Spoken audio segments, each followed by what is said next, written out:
This topic may be disturbing to some listeners. Viewer discretion advised.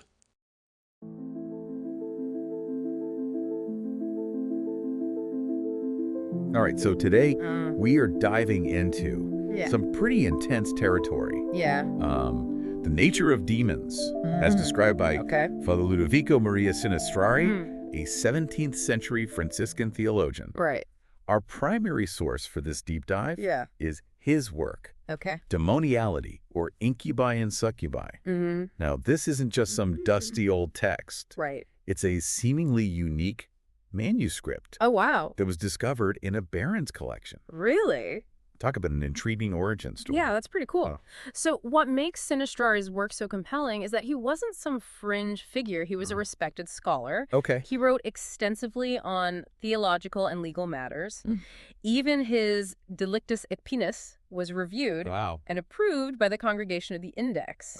This adds a significant weight to his claims about the spiritual realm. And to think all of this was written in 17th century Europe, a time when belief in the supernatural was woven into the fabric of everyday life. Witches, demons, spiritual forces. These were considered very real dangers. Exactly.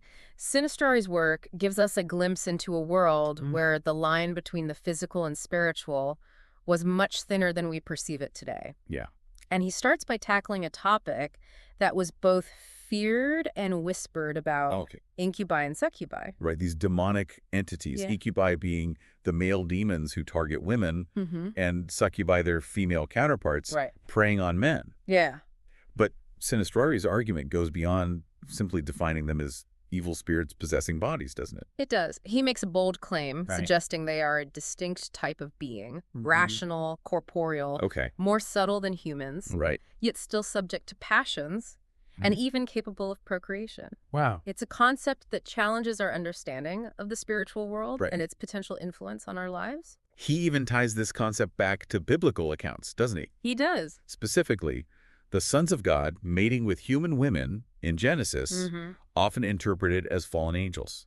Yes, and he connects this to his deep dive into descriptions of witch rituals and interactions with demons.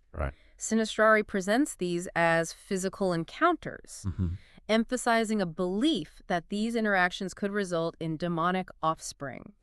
Even giants. Really? Imagine the implications of that for someone living in that time. It's unsettling, to say the least. It is. And he doesn't stop there. No. Sinistrari even provides a first-hand account of a woman tormented by what he calls a folletto, a type of incubus similar to what some cultures might refer to as a goblin or a mischievous house spirit. I see. This wasn't just a haunting.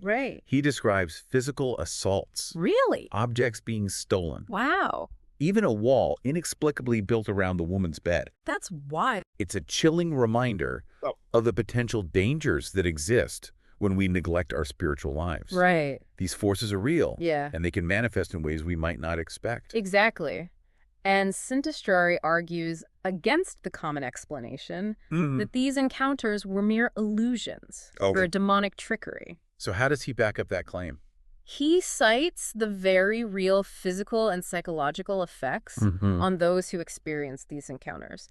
He also points out that these entities seemed unfazed by holy objects or exorcisms. Interesting. And their specific desires, like the folletto demanding specific foods, and even tobacco, suggested an independent will in existence. It's a far cry from the vague and abstract depictions of evil we often encounter today. I agree. Sinistrari paints a much more vivid and, frankly, disturbing picture. But amidst all the darkness, he does offer some intriguing theological insights, wouldn't you say? Yeah, absolutely. Take, for instance, his interpretation of Psalm 77.25. Man did eat angels' food. While most interpret this as referring to manna, Sinistrari suggests it points to a subtle substance consumed by both angels and these other beings. So angels might need to eat. It's a thought-provoking concept. That is. It challenges our traditional understanding of angels as purely spiritual beings. And raises questions about the true nature of the angelic realm. Interesting. But Sinistrari goes even further with John 10.16. Where Jesus speaks of other sheep, not of this fold. He proposes that this could refer to these other rational beings also in need of salvation. It's a bold interpretation. It is. Right. What are the implications of that for our understanding of God's plan and the scope of redemption? It suggests a far more vast and complex spiritual world than we might imagine, one where salvation could extend beyond the human race. Wow. And Sinistrari even uses the story of St. Anthony encountering a faun in the desert, a faun who asks for prayers as further evidence that these beings aren't merely evil spirits, but potentially souls with a capacity for redemption, seeking God's grace. I see. Sinistrari's work urges us to consider this possibility. Yeah. What if there are other rational beings out there, some perhaps seeking the same salvation we strive for? It's both chilling and fascinating. It is. Sinistrari seems to suggest that there's more to the spiritual world than we can see. Right. And these unseen beings might not be so different from us in their need for God. So what does that mean for us? Yeah. How should we approach the spiritual world, knowing that there are potentially forces beyond our understanding at play? That's a great question. It is. Those are questions worth pondering. Definitely. Sinistrari's work is a potent reminder that our faith calls us to be aware of the unseen world and its potential dangers, but also to approach it with a sense of wonder and an open mind. I agree. God's creation is vast and mysterious. It is. Full of surprises that can deepen our faith and understanding of his plan. Absolutely. And it's precisely because of those unseen dangers that Sinistrari's work is so relevant, especially for those of us striving to live a devout life. Right. He delves into some rather disturbing details about how these Incubi and Succubi operate, and it's not for the faint of heart. He certainly doesn't shy away from the darker aspects of this topic, does he? No, he doesn't. But I have a feeling this knowledge is crucial for us to understand the lengths these demonic forces might go to. Right. Especially for those dedicated to a pious life. Exactly. Knowledge is power. It is. And in this case, it could be the power to protect ourselves from spiritual harm. Precisely. Sinistrari's work serves as a guide, urging us to be vigilant and to arm ourselves with the tools of our faith, the sacraments, prayer, and discernment to navigate this complex and often hidden world. Well, I think that's a good place to stop for now. Yeah, I think so. We've covered a lot of ground. We have. But there's still so much more to explore. There is. In Sinistrari's work. So we'll pick up right where we left off. That's good. Next time. All right.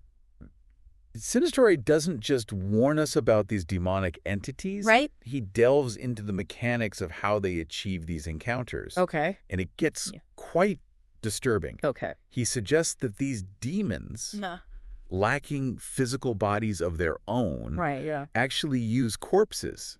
They steal dead bodies. It's not quite as simple as that. Okay. His theory, based on his research and the accounts he gathered, suggests that they can somehow animate these corpses. Oh, wow. Using them as vessels. So, in a way, they are possessing bodies. Right. Doesn't that contradict his earlier argument? It does raise some interesting questions. Yeah, about the nature of possession and the limitations of these entities. Right. But Sinistrari offers another possibility. Okay. Perhaps even more unsettling.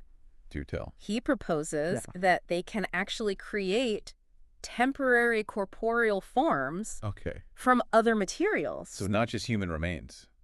Not just human remains. They build their own bodies. Essentially, yes. That sounds like something out of a dark fantasy. It does, yeah. He describes these forms as being subtler than our own. Right. Able to pass through walls and appear and disappear at will. Right.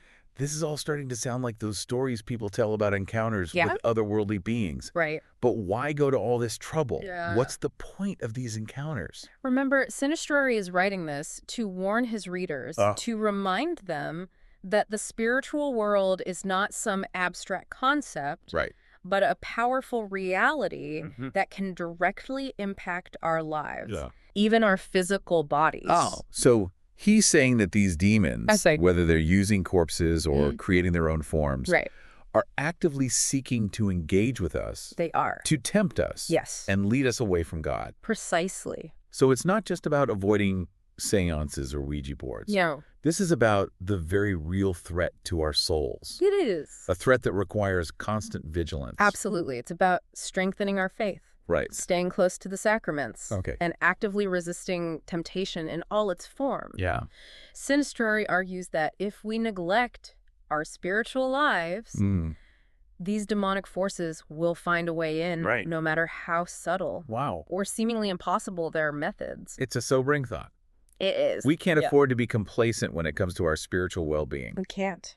But Sinistrari's argument about demonic offspring adds another layer to this complexity. It does. It certainly does. Yeah. He believes that these Incubi and Succubi are capable of procreation, even if it's not through conventional means. Okay. This brings us back to the giants he mentioned earlier. But how can these entities, especially if they're inhabiting corpses or creating temporary forms, procreate? This is where Sinistrari draws on both ancient and contemporary sources, blending folklore and theology.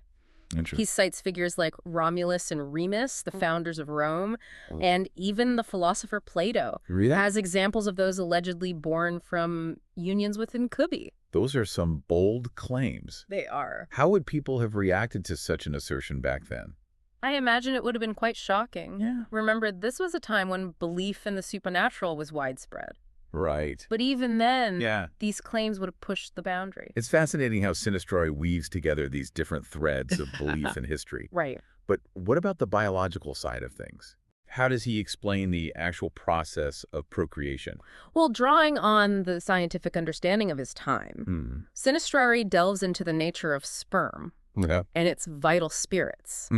He suggests that Incubi can collect and use human sperm, but also that they possess their own form of seed. So they're not just borrowing, so to speak. Right. They have their own reproductive capability. That's what Sinistrari argues. Oh, wow. It further solidifies his point that they are a separate species altogether. Right. A species capable of interacting with humanity on a very intimate and potentially dangerous level.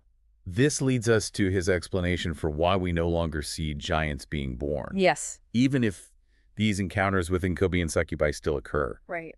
I'm curious to hear his explanation. Okay. Why have the giants disappeared? Sinistrari believes that the giants of biblical times were the result of unions between these powerful ethereal demons and human women. Okay. But after the Great Flood, he argues, the air itself became thicker, denser, less hospitable to these larger, more powerful beings. So he's suggesting that the very nature of our world has changed. Yes. Impacting even the spiritual realm. Exactly. He posits that this change in the air, in a spiritual sense, has made it difficult for these more potent Incubi to manifest, and therefore to procreate. Okay. But while we may not see giants roaming the earth anymore, the dangers of these encounters haven't disappeared.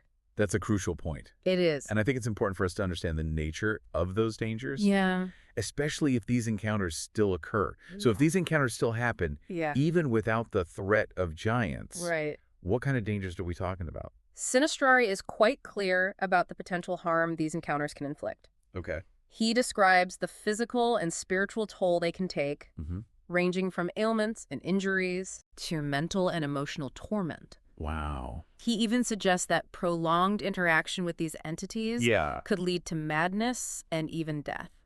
Those are some serious consequences. They are. Makes you wonder how anyone could willingly engage with such beings. And yet, throughout history, there have been accounts of individuals, often those dabbling in the occult, seeking out these encounters. So they're looking for it. It seems... It's a testament to the deceptive nature of these forces. Right. Their ability to entice and manipulate. Absolutely. It seems like Sinistrari is walking a fine line here. In what way? On one hand, he describes these beings as potentially seeking salvation. But on the other hand, he paints this vivid picture of their malevolent nature and the harm they can cause. Yeah.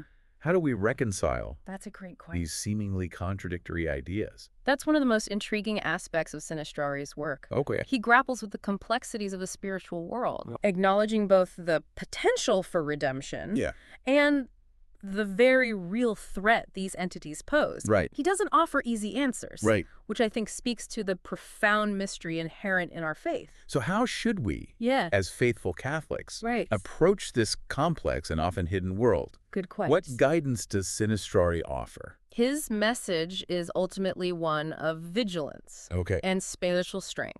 Right. He emphasizes the importance of staying close to the sacraments, particularly confession and communion, as a way to fortify ourselves against these attacks.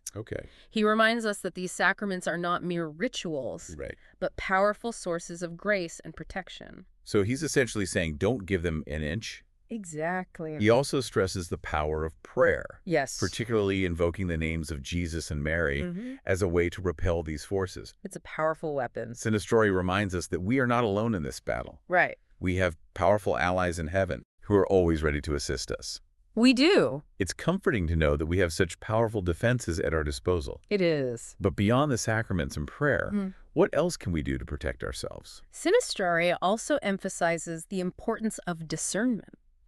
He urges his readers to be cautious. To question what they see and hear, especially when it comes to the supernatural. He reminds us that not every spiritual experience is from God. That's wise advice. It is. Especially in today's world, where the occult and the paranormal are often glamorized.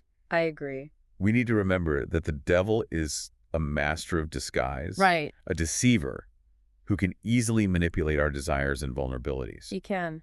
So, we need to be critical thinkers. Yes. To test everything against the teachings of the church and the wisdom of our faith. Absolutely.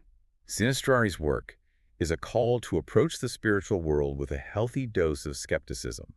Not out of fear, but out of a desire to protect ourselves. And stay true to our faith. Well said. So it's not about living in fear, but about living with awareness and discernment. About using the tools our faith provides to protect ourselves and stay on the path of righteousness. Exactly. What's been a fascinating and at times unsettling journey. Exploring Father Sinistrari's work. It really is. His insights into the world of demons and their potential influence on our lives are a powerful reminder of the importance of our spiritual lives. They are. Sinistrari challenges us to look beyond the surface, to acknowledge the unseen forces at play, and to approach our faith with a renewed sense of purpose and vigilance. Absolutely. So as we conclude this deep dive into Father Sinistrari's work, I think it's safe to say that he's given us plenty to ponder. He has. His exploration of the spiritual realm, while disturbing at times, ultimately points us back to the importance of staying close to God and relying on the strength of our faith. Very true. Until next time, may you find peace and protection in the embrace of the Church.